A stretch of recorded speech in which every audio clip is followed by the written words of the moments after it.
Welcome to steno dictation. अगर आप हमारे चैनल पर नए हैं तो हमारे चैनल को सब्सक्राइब करें और बेल आइकन ज़रूर दबाएं।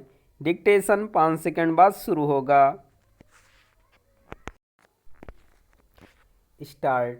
यह पहली बार नहीं है कि चुनावों में अपेक्षित प्रदर्शन न कर पाने वाले दलों के नेता हार की खींच इलेक्ट्रॉनिक वोटिंग मशीन यानी ईवीएम पर निकाल रहे हैं। विडंबना यह है कि यह काम छुटभइये नेताओं के साथ कुछ बड़े नेता भी कर रहे हैं, जैसे कि कांग्रेस के वरिष्ठ नेता दिग्विजय सिंह। उनके अलावा कुछ अन्य नेताओं ने भी ईवीएम पर संदेह जताने के साथ ही यह भी कहा कि इस मशीन को हैक किया जा सकता है। जो भी यह अनर्गल आरोप लगा रहे हैं वे यह स्पष्ट कर पाने में नाकाम हैं कि आखिर ईवीएम को हैक कैसे किया जा सकता है। हार का ठीकरा ईवीएम पर फोड़ रहे नेता और विशेष रूप से कांग्रेस के नेता वास्तव में अपनी फजीहत ही करा रहे हैं, क्योंकि देश में ईवीएम का उपयोग तब प्रारंभ किया गया था जब केंद्र में उनकी ही सरकार थी। दिग्विजय सिंह को बताना चाहिए कि यदि ईवीएम की वजह से मध्य प्रदेश में कांग्रेस हार गई तो फिर उनके बेटे जयवर्धन सिंह चुनाव कैसे जीत गए।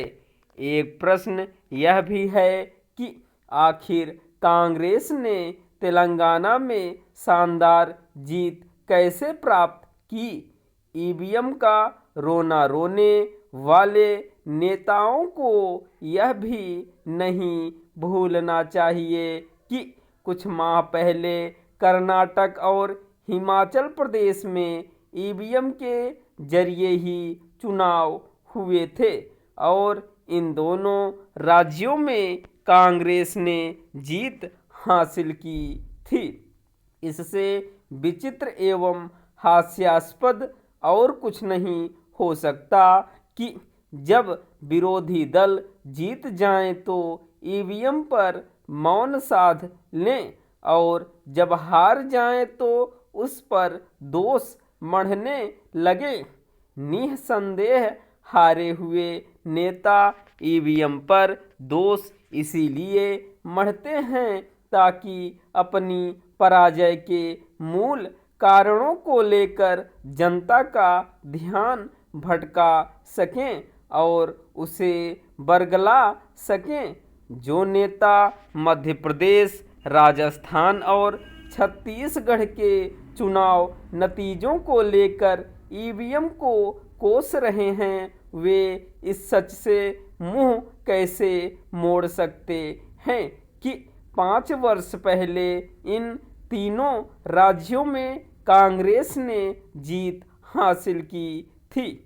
क्या वे यह कहना चाहते हैं कि तब ईवीएम ने ठीक काम किया था लेकिन इस बार उसमें छेड़छाड़ हो गई? क्या इससे बेतुकी बात और कोई हो सकती है?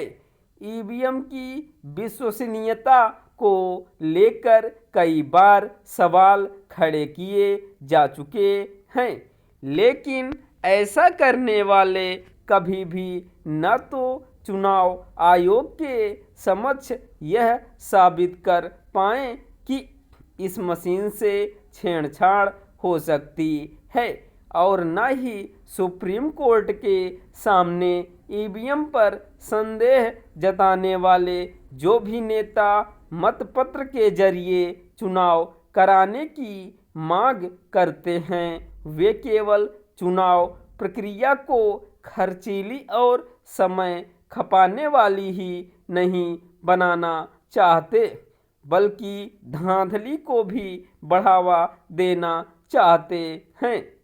इसे विस्मृत नहीं किया जा सकता कि जब मतपत्रों के जरिए चुनाव होते थे तब किस तरह मतपत्र और साथ ही मतदान पेटियां लूटी जाती थीं। स्टॉप।